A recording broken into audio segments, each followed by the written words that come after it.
23 अगस्त 2001 की सुबह की आगाज से पहले जो रात गुजरी, उस रात पूर्व विधायक रेलूराम पुनिया की हवेली लाइटों से जगमगा रही थी।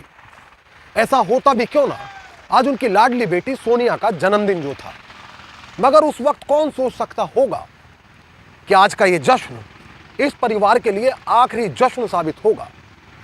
उस वक्त कौन सोच सकता होगा कि आज उनके महल से उठने वाली रोशनी जो हर सिमत उजाला बिखेर रही है, आज के बाद इस हवेली में कोई दीपक जलाने वाला तक ना बचेगा।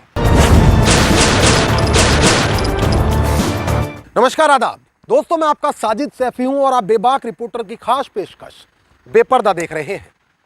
और बेपर्दा में आज बात पूर्व विधायक रेलूराम पुनिया के परिवार के सामूहिक हत्याकांड की। तो दोस्तों, आप हमारे साथ इस रिपोर्ट में आखिर तक बने रहिए।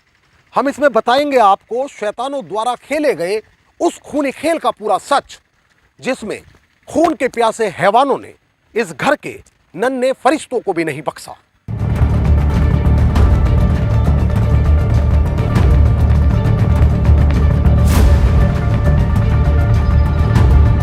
तारीख 22 अगस्त 2001, वक्त रात के करीब 9 बजे। स्थान हरियाणा में स्थित लिटानी फार्म हाउस। यहां बरवाला से तत्कालीन विधायक रेलूराम पुनिया की बेटी सोनिया पुनिया की जन्मदिन पार्टी चल रही है। घर में हर्ष का माहौल है और परिवार का हर सदस्य जश्न में डूबा हुआ।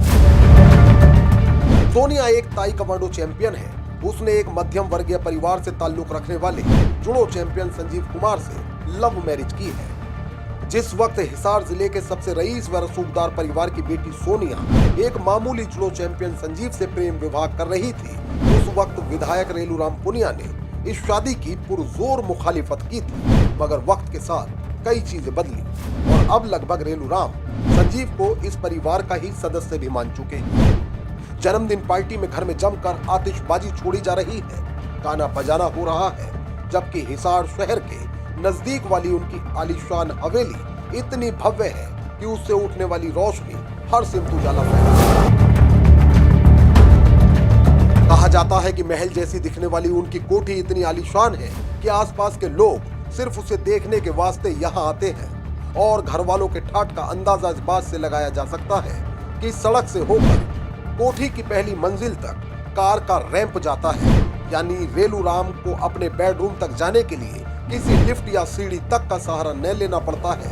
कार का दरवाजा खुला और विधायक सीधे अपने बेडरूम में। खैर, हर खतरे से पूरी तरह अनजान होकर जश्न में डूबा परिवार इस बात को कहां ही जानता होगा कि मौत इस पार्टी में उनके इर्द गिर्द मंडरा रही है और अब वो परिवार के हर सदस्य की ओर धीरे धीरे बढ़ रही है। कहा जाता है कि आज सोनिया ही की फरमाइश पर यहाँ बहुत उम्दा खीर पकाई गई है, जिसे चटखारे लेकर सभी ने बहुत शौक से खाया है, क्योंकि कोई नहीं जानता था कि खीर में अफीम मिलाई गई है और जो उन्हें गहरी बेहोशी में ले जाने वाली है। खैर, पार्टी के बाद सभी लोग अपने अपने कमरों में सोने के लिए चले गए और फिर शुरू हुआ घर को शमशान बनाने का खूनी खेल। दरअसल जन्मदिन के मौके पर घर में हुए गेट टुगेदर के बाद परिवार के सभी सदस्य सोनिया को उसके जन्म दिवस की शुभकामनाएं देकर अपने अपने कमरों में सोने के लिए चले गए। मगर उस वक्त इस बात का उन्हें कहां कोई इल्म था कि जिस सोनिया को वो जन्मदिन की शुभकामना दे रहे हैं, वो तो अब उनकी जान की दुश्मन हो चुकी है। आरोप है कि इसके बाद इस रात इस घर में खूनी खेल खेला गया। इस घर की दीवारें खून से लाल हो गईं, जबकि विधायक 2 साल 4 साल के मासूमों समेत इस परिवार के 8 लोगों की निर्ममता पूर्वक हत्या की गई।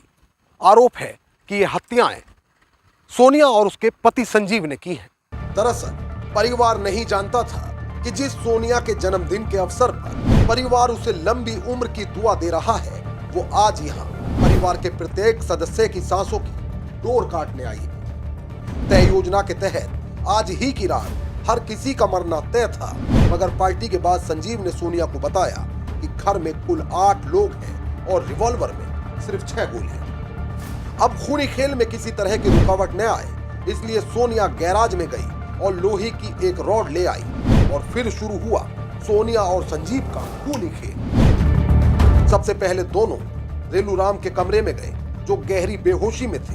सोनिया ने संजीव को लोहे की रॉड पकड़ाई और अपने पिता के सर पर वार करने को कहा। संजीव ने रेलूराम के सिर पर रॉड से 2 वार किए। पहले से बेहोश पिता अब मौत की आगोश में चले गए, जबकि उनके सिर से निकली खून की पिचकारी दीवारों को लाल कर गई। इसके बाद अगली बारी मां की थी। कृष्णा देवी का कमरा बगल में ही था। दोनों उनके कमरे में गए और सोनिया ने एक तकिया लेकर कृष्णा देवी के मुंह पर रख दिया। रेलूराम ही की तरह कृष्ण देवी के सिर पर भी रॉड मारी गई, लेकिन रॉड फिसलकर बगल में सो रही शिवानी को लग गई। 2 साल की बच्ची उठकर रोने लगी। उसकी आवाज से कोई न जाग जाए, इस डर से संजीव ने उसके सिर पर भी रॉड दे मारी। इसके बाद दोनों सुनील के कमरे में गए। सुनील कद-काठी से अच्छा था, इसलिए पहले दोनों ने उसके हाथ पैर बांधे और उसके सिर पर भी रॉड से वार किया। सुनील की पत्नी शकुंतला और छोटी बहन पम्मी को इसी तरह बेरहमी से मार दिया गया। हैवानियत की हद देखिए, उन्होंने 4 साल की उम्र के लोकेश और 45 दिन की बच्ची प्रीति को भी नहीं छोड़ा। जबकि सोनिया खुद एक 1.5 साल के बच्चे की मां थी। कहा जाता है घर शमशान में तब्दील हो चुका था। पूरी हवेली में खून ही खून था। जबकि 23 अगस्त की सुबह मौकाए वारदात पर पहुंचने वाले हर अधिकारी के होश फाख्ता थे। हालांकि पुलिस को गुमराह करने के लिए सोनिया ने खुद भी रॉड से अपने सिर पर वार कराया था, मगर वह अपनी इस चाल में कामयाब न हो सकी। पुलिस ने जल्द इस सामूहिक हत्याकांड का खुलासा कर दिया। कहा जाता है कि सोनिया ने यह सब पिता की संपत्ति के लिए किया।